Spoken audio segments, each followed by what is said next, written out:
और इसी बीच वाराणसी से खबर आ रही है, ज्ञानव्यापी मस्जिद के अंदर का वीडियो सामने आया है। तो ज्ञानव्यापी का जो वीडियो है वो सामने आ गया है।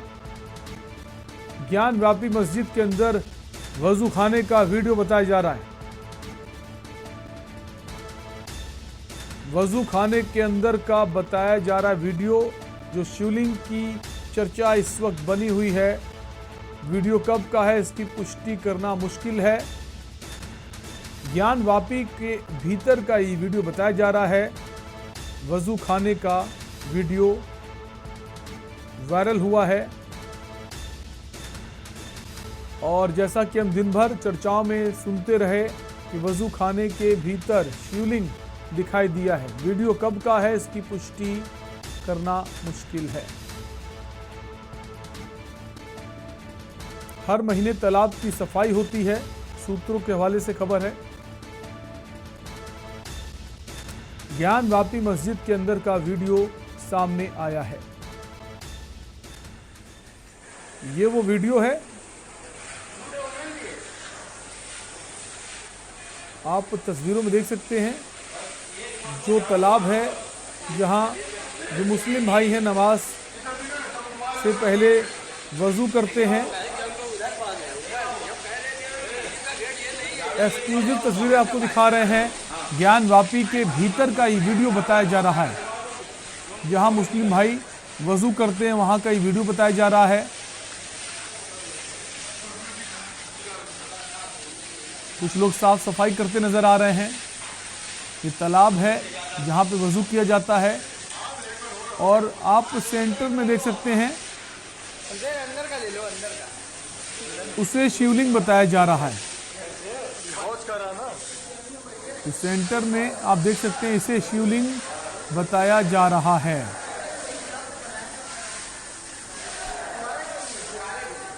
एक्सक्लूसिव तस्वीरें इस वक्त हम आपको दिखा रहे हैं। एक वीडियो वायरल हुआ है जो ज्ञानव्यापी के भीतर का बताया जा रहा है। वजू खाने का ये वीडियो बताया जा रहा है। कुछ लोग सफाई करते नजर आ रहे हैं। मुस्लिम भाई यहीं पे नमाज करते हैं जैसी जानकारी मिल पा रही है।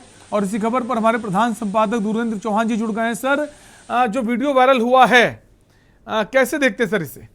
देखिए, अभी कुल मिलाकर ये जो सारी चीजें आपको दिख रही, तरह तरीके से कई तस्वीरें भी शैलेंद्र सामने आई हैं ज्ञानव्यापी की, और ये वीडियो भी थोड़ी देर पहले पब्लिक डोमेन में आया है, मीडिया के पास ये आया है।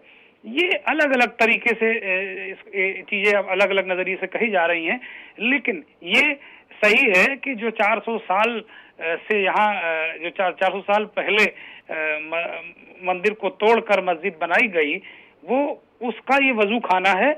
और यहाँ जो मुसलमान हैं यहाँ यही वजू करके ज्ञानव्यापी में नमाज पढ़ते रहे हैं। लेकिन ये अभी जो सर्वे आज खत्म हुआ, उसके बाद तरह तरह के दावे किए जा रहे हैं कि इसको लेकर ये वही जो कुएं जैसी आकृति है, इसी को लेकर एक दावा किया जा रहा है कि इसी में 100 मीटर तक शिवलिंग है। और इसी के बाद ये कहा गया कि बाबा मिल गए हैं। तो वास्तव में ये एक बहुत, अभी फिलहाल इस पर चैनल या मैं कोई पुख्ता तौर पर बात नहीं कहूंगा, ये बड़ी जल्दबाजी होगी। हालांकि मेरा तो निजी मत ये भी है कि जब तक कोर्ट का कोई आदेश नहीं आ जाता, या जब तक कमिश्नर जो है, कोर्ट के कमिश्नर दोनों अपनी सारी रिपोर्ट कल कोर्ट में प्रस्तुत नहीं कर देते, तब तक शैलेंद्र इस तरह के वीडियो और तस्वीरें बाहर नहीं आनी चाहिए। ये एक तरीके से कोर्ट की व्यवस्था की अवहेलना मैं मानता हूँ। इस तरह की तस्वीरें नहीं आनी चाहिए। लेकिन चूंकि हम एक जिम्मेदार मीडिया है, इसलिए अभी हम इसे ये नहीं कह रहे हैं कि भाई ये है क्या, लेकिन वजू खाना के रूप में इसे इस्तेमाल करते रहे हैं। और हिंदू पक्ष का दावा है कि जो हरिशंकर जैन ने जो याचिका दाखिल की है, उसमें यही कहा गया है कि ये वास्तव में यहीं पर शिवलिंग है, और काफी नीचे तक शिवलिंग की बात कही जा रही है। लेकिन ये निश्चित तौर पर ये तो बिल्कुल सत्य है कि ये वही आकृति है जिसको लेकर दावे प्रतिदावे किए जा रहे हैं। शैलेंद्र, बिल्कुल सर, और सोशल मीडिया का जमाना है आजकल, चीजें बहुत तेजी से वायरल होती हैं।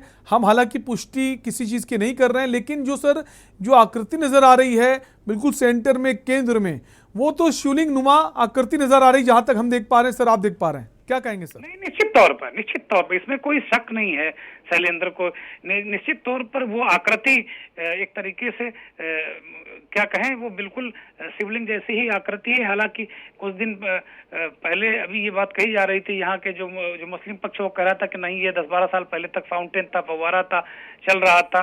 ये बात हो सकता है कि जो शिवलिंग है या जो अर्घा है या जो गर्भगृह है उसको फव्वारा के अगर जो औरंगजेब मंदिर तोड़कर मस्जिद बना सकता है तो क्या ये उससे इस वफा की उम्मीद की जा सकती रही है कि वो शिवलिंग को क्षति उसने पहुंचाने की कोशिश न की हो और उसको फव्वारे के रूप में इस्तेमाल ना किया हो या ना कराया हो? तो ये इस बात पे कहीं कोई शक नहीं है। लेकिन अभी चूंकि मामला सब जुडिस है, इसलिए किसी भी आकृति पर, किसी भी तस्वीर पर के न्यूज या मैं स्वयं या हमारी टीम कोई मोहर नहीं लगा सकती जब तक वो नहीं आ सकता। जो कुछ आ रहा है, जो जैसा है वैसा हम दिखा रहे हैं, लेकिन ये तस्वीर वास्तव में इस बात की गवाही देती है कि शिवलिंग जैसी आकृति ये नजर आ रही है शैलेंद्र। और सर जो दिन भर रहा, जो हिंदू पक्ष जब भीतर गया आज और जिस तरह से वो बाहर आया है और जिस तरह से वो जोर शोर से अपनी बात कर रहा था, खुश भी नजर आ रहा था, तो हम ये तो कह सकते हैं कि अंदर दिखा है। और शिवलिंग का रूप कहा जा रहा है, तो इसमें हालांकि कहना भी जल्दबाजी होगा, लेकिन कहीं ना कहीं अगर ऐसा कुछ ना होता तो शोर शराबा दिन भर सर ना देखने को मिलता। नहीं, निश्चित तौर पर दावे हैं, उनके अपने दावे हैं, लेकिन ये बात बिल्कुल ठीक है। जैसे अभी जो हमारी बात थोड़ी देर पहले हो रही थी, जो सीता देवी हैं, इसकी ये 5 याची हैं महिलाएं, उनमें से एक वो बता रही थी, उन्होंने सारी चीजों को उन्होंने कोर्ट का हवाला देके ये बात कही कि मैं बहुत सारी चीजों को मैं नहीं बता सकती, लेकिन श्रृंगार गौरी के जो आसपास, मंदिर के आसपास जो आकृतियां उन्होंने देखी, उन्होंने कहा वहां तक सभी लोग दर्शन करने जाते हैं और वहां आकृतियां इस बात का प्रमाण है कि यहाँ हिंदू मंदिर है। और सारी चीजों को प्रमाण के तौर पर उन्होंने रखा कि भाई जो जहाँ तक लोग पूजा अभी करने जाते थे, नवरात्र में महिलाएं पूजा और परिक्रमा श्रृंगार गौरी की करने जाती थी, तो वहां तो सारे सबूत उन्होंने कहे कि भाई ये मैं बता सकती हूँ, तो यहाँ पर आकृतियां हैं और आगे भी तमाम चीजें ऐसी नजर आ रही हैं जिनसे इस बात की पुष्टि होती है कि अंदर शिवलिंग है शैलेंद्र। और सर जो मुख्य वकील हैं इस पूरे मामले को लेकर, उन्होंने सुरक्षा भी मांगी। कोर्ट की तरफ से भी कह दिया गया है जहां पर ये चीजें मिली उसको सुरक्षित रखा जाए और सुरक्षाकर्मी भी तैनात किए गए हैं। और नमाजियों की संख्या को लेकर कहा गया कि 20 से ज्यादा लोग नमाज अदा करने नहीं जाएंगे। इसको लेकर सर क्या कहेंगे और क्या लगता है कि सुरक्षा और बढ़ाई जा सकती है? और जो सर्वे की बात की गई, आज आखिरी दिन था, क्या सर्वे का समय भी कोर्ट से मांगा जा सकता है? कोर्ट अपनी तरफ से देख सकता है सर्वे को और बढ़ाया जाए? सर निश्चित तौर पर शैलेंद्र, वहाँ सीआरपीएफ ने रोक दिया है लोगों को वहाँ जाने से और 20 नमाजी ही जा सकते हैं, बाकी वहाँ सारी गतिविधियों को रोक दिया गया। इस बात को लेकर भी असदुद्दीन ओवैसी और अन्य जो मुस्लिम नेता हैं वो एतराज जता रहे हैं कि भाई ये जो पूरा प्रकरण चल रहा है ये लोअर कोर्ट में चल रहा है और लोअर कोर्ट को किसने ये अधिकार दे दिया, इस पर भी वो सवाल उठा रहे हैं, कोर्ट पर भी वो सवाल उठा रहे हैं। लेकिन अंततोगत्वा कोर्ट के आदेश पर वहाँ सीआरपीएफ है, प्रवेश वर्जित है, ज्यादा लोग वहाँ नहीं जा सकते, केवल 20 नमाजी एक वक्त में जा सकते हैं। और जहां तक दूसरा सवाल ये आपका कि मुझे ऐसा लगता है कि ये जो एडवोकेट कमिश्नर का जो सर्वे था वो पूरा हो गया है। अब ये जो कमिश्नर की जो रिपोर्ट होगी वो बड़ी अहम होगी। रिपोर्ट के आधार पर अब कोर्ट का अगला फैसला क्या होता है वो दिखने वाली बात होगी। कल मुझे लगता है कि जब रिपोर्ट वो रखेंगे उसके बाद कोई ना कोई टिप्पणी कोर्ट की होगी, वो बड़ी महत्वपूर्ण होगी। उसके बाद आगे की परिस्थितियां क्या बनेंगी, किन परिस्थितियों का निर्माण होगा, शैलेंद्र, ये देखने वाला होगा। और सर मामला सिर्फ वाराणसी कोर्ट में नहीं है, कई याचिकाएं इलाहाबाद हाई कोर्ट में भी हैं, उसके अलावा सुप्रीम कोर्ट में मामला पहुंचा हुआ था पहले। हालांकि सुप्रीम कोर्ट से रोक लगाने की कोशिश की गई, लेकिन सुप्रीम कोर्ट ने साफ इनकार कर दिया है। और जो वाराणसी कोर्ट हो, कल उसका आदेश भी काफी अहम होगा। इलाहाबाद हाई कोर्ट में मामला चल रहा है, तो ये काफी अलग अलग जो मामले हैं इनको काफी अहम माना जाएगा। फिलहाल जो कल रिपोर्ट होगी सर इसको नहीं, निश्चित तौर पर कल बहुत महत्वपूर्ण दिन है। वाराणसी का लोअर कोर्ट है, इलाहाबाद हाई कोर्ट है और सुप्रीम कोर्ट है, तीनों जगह याचिकाओं पर सुनवाई जो आगे आगे प्रक्रिया चल रही वो होगी। और कल बेहद महत्वपूर्ण दिन है। मुझे शैलेंद्र, अगर व्यक्तिगत रूप से मैं कहूं तो मुझे ऐसा लग रहा है कि जिस प्रकार से अयोध्या के में राम मंदिर को लेकर जो कानूनी लड़ाई शुरू की गई थी, उसी तरीके की पृष्ठभूमि बनाकर ये लड़ाई शुरू की गई है। पिछली बार अशोक सिंघल बीएचपी के कार्यकारी अध्यक्ष थे, उन्होंने इसकी शुरुआत की थी और इस बार चेहरा बदला है। इसकी जगह हरिशंकर जैन ने ली है और कानूनी लड़ाई उसी तरीके से चल रही है। हरिशंकर जैन सुप्रीम कोर्ट के बहुत बड़े वकील हैं, तो मुझे लगता है पहले जो भी हिंदू पक्ष है वो कानूनी रूप से सारी मजबूती करने के बाद फिर आगे चीजों की तरफ कदम बढ़ाएगा और फिर आगे जो हाई कोर्ट है या सुप्रीम कोर्ट है वहां भी ये जा सकते हैं। बिल्कुल, और राजनीति भी बहुत तेज हो गई। पहले ओवैसी अपना बयान जारी करते, उसके बाद आज जब ये पता चला कि जो लोग सर पहुंचे थे बाहर, जब मामला सामने आया के अंदर शिवलिंग दिख गया, तो केशव प्रसाद मौर्य जो डिप्टी सीएम, उनका भी ट्वीट सामने आता है। उन्होंने बुद्ध पूर्णिमा से जोड़ दिया इसको कि बुद्ध पूर्णिमा का दिन है, बहुत अच्छा दिन है, और साथ ही साथ आज सोमवार भी था। सर इसको लेकर क्या कुछ कहेंगे आप? नहीं, निश्चित तौर पर अपने अपने तरीके से घटनाक्रम हुए हैं। अब आप देखिए, जैसे मैंने कहा कि भाई अभी कोर्ट का कोई फैसला नहीं आया है, कोर्ट ने कोई इंडिकेशन नहीं किया कि वहां आकृतियां क्या हैं क्या नहीं है, शिवलिंग है कि नहीं है। एक कानूनी रूप से, एक वैधानिक रूप से हमारे पास कोई ठोस जवाब इन सब चीजों का नहीं है। अभी केवल एक सर्वे हुआ है, लेकिन इस आधार पे एक पक्ष ये कहता है कि बाबा मिल गए, और उस पक्ष का समर्थन करने वाले उत्तर प्रदेश के डिप्टी सीएम जो एक संवैधानिक पद पर हैं, वो शपथ लेते हैं संविधान की, वो कह रहे हैं कि भाई ये बाबा मिल गए बहुत प्रसन्नता का विषय है और बुद्ध पूर्णिमा से जोड़ते हैं, इत्यादि इत्यादि बातें करते हैं। और इसी बिना पर दूसरे पक्ष एक तरीके से वो रिएक्ट करता है और जबरदस्त तरीके से रिएक्ट करता है। असदुद्दीन ओवैसी भी इस बात की प्रतीक्षा नहीं कर पाएगी कोर्ट क्या करने जा रहा है या क्या उसका निर्णय आता है। वो भी कह रहे हैं कि मस्जिद तो कयामत तक रहेगी, जब तक अल्लाह ने कायनात कायम रखी है, जब तक कायनात कायम रखेगा तब तक ये मस्जिद रहेगी। इस और उन्होंने मन से नाराए तकबीरी अल्लाहू अकबर के नारे भी लगा दिए। तो ये क्या हो रहा है? ये अपने आप में एक अजब तरीके के माहौल का निर्माण हो रहा है। मुझे लगता है कि अगर ये मामला बढ़ा तो बहुत शुभ संकेत मुझे नहीं नजर आ रहे हैं शैलेंद्र। सर अगर थोड़ा सा पीछे जाएं, 7 और 8 मई को जो सर्वे हुआ था, उस दौरान जब टीम पहुंची थी तो टीम को वापस जाना पड़ा था, विरोध किया गया था। विरोध ये किया गया था कि तहखाने के भीतर नहीं जाने देंगे, मस्जिद के भीतर नहीं जाने देंगे। उस विरोध को सर आप कैसे देखते हैं? अगर इस शिवलिंग के रूप में आकृति नजर आ रही, उस विरोध को क्या इससे जोड़कर आप देखते हैं? नहीं, निश्चित तौर पर उस समय देखिए शैलेंद्र, जिस तरीके से तमाम जगह ये कहा गया था कि नहीं हिंदू मंदिरों में हिंदुओं का प्रवेश है, उसी तरह उसी दलील को लेकर उन्होंने कहा कि मस्जिद में हिंदुओं को हम नहीं जाने देंगे, जबकि पहले सारी चीजें हो रही थी। लेकिन हिंदू पक्ष ने इसे लिया कि आप कुछ छुपा रहे हैं, इसीलिए आप नहीं वहां जाने दे रहे हैं, इस तरीके की बातें आई। लेकिन सबसे जो बड़ी इसमें हमें कमी नजर आती है कि यहाँ हिंदू मुस्लिम ये होना ही नहीं देना चाहिए था।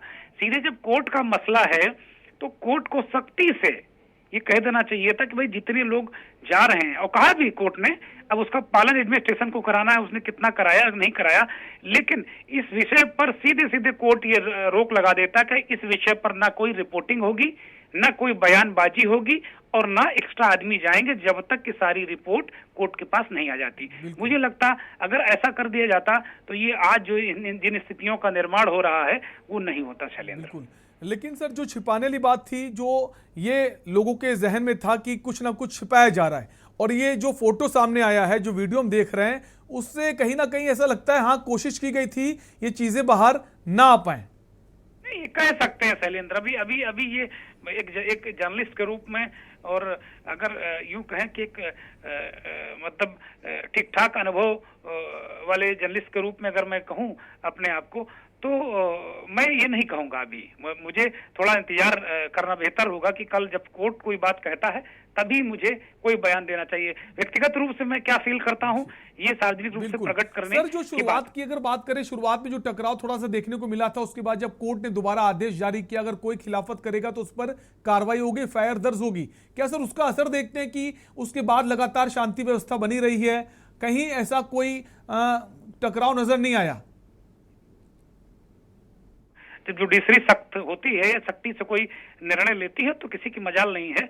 की व्यवस्था बिगाड़ सके। और एक सबसे बड़ी बात है कि देश संविधान से चलता है, देश संविधान से चलेगा, ये मेरा प्रबल मत है और देश को संविधान से ही चलाना चाहिए। तो वो सारी बातें हैं। असदुद्दीन ओवैसी एक बात कह रहे हैं कि भाई अगर आप वर्शिप एक्ट 1991 को नहीं मानते तो आप उसे खत्म कर दीजिए, उसके बाद ही ये सब कर लीजिए। बहुत सारी चीजें हैं, बहुत वो हैं, अपने अपने मत हैं और तमाम चीजें सामने। मुझे लगता है कि कल तक शैलेंद्र इंतजार करने की जरूरत है। बिल्कुल सर, क्या आपको लगता है इस पर राजनीति बहुत तेज हो गई है? जो बड़े नेता हैं, जो बहुत पॉपुलर हैं, इनके फॉलोअर्स बहुत हैं, चाहे ओवैसी की बात करें या फिर दूसरे बड़े नेताओं की, बीजेपी के नेताओं की बात करें, बयानबाजी पर अंकुश लगना चाहिए, किसी को जल्दबाजी में ऐसा बयान ना दे ताकि दोनों ही पक्ष के लोगों में इसका विपरीत असर पड़े।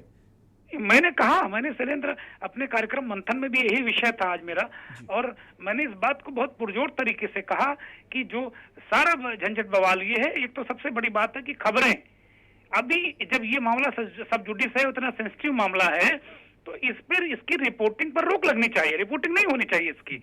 जो मीडिया और प्रेस में हमने तमाम ऐसे मामले देखे हैं जो देश हित से जुड़े मामले होते हैं, बड़े गंभीर मामले होते हैं, बड़े सेंसिटिव मामले होते हैं, तो कोर्ट साफ कह देता कि इनकी रिपोर्टिंग नहीं होगी। तो इस विषय पर अगर ये रोक लगा दी जाती कि रिपोर्टिंग नहीं होगी, कोई बयानबाजी नहीं होगी, तो मुझे लगता है ये इन स्थितियों का निर्माण ही नहीं होता। तो ये पर मेरा प्रबल क्या मत लगता है। है सुप्रीम कोर्ट आने वाले वक्त में ऐसा कोई फैसला कर सकता है ताकि जो बयानबाजी है वो ना हो और जो भी रिपोर्टिंग हो सिर्फ कोर्ट में जाए, बीच में जो मीडिया कवरेज भी होती है उस पर भी रोक लगा दे? ऐसा क्या हो सकता है आने वाले वक्त में सर? निश्चित तौर पर अगर कहीं टकराव की स्थिति ज्यादा बनी और ये मामला बढ़ा, तो निश्चित तौर पर मुझे पूरी उम्मीद है कि सुप्रीम कोर्ट इस तरह का कोई ना कोई जरूर कदम उठा सकता है। और पहले तमाम इस तरह के मामले देश में हुए जिन पर इस तरह कदम उठाए गए हैं शैलेंद्र जी। बिल्कुल, और ये हम उम्मीद करते हैं कि ताकि जो आपसी सद्भाव प्रेम दोनों पक्षों में बना रहे, जो भी चीजें होंगी कोर्ट डिसाइड करे, कोर्ट फैसला करे। बहुत बहुत शुक्रिया सर, आप हमारे साथ जुड़े, तमाम आपने अनुभव, अपनी जानकारियां साझा की। तो एक्सक्लूसिव तस्वीरें आपको दिखा रहे हैं इस वक्त आपके टेलीविजन स्क्रीन पर, जहां पर एक वीडियो वायरल हुआ है कि जो ज्ञानव्यापी मस्जिद के भीतर जो वजू खाना है, वहां पर जो शिवलिंग की आकृति है उसका ये वीडियो बताया जा रहा है।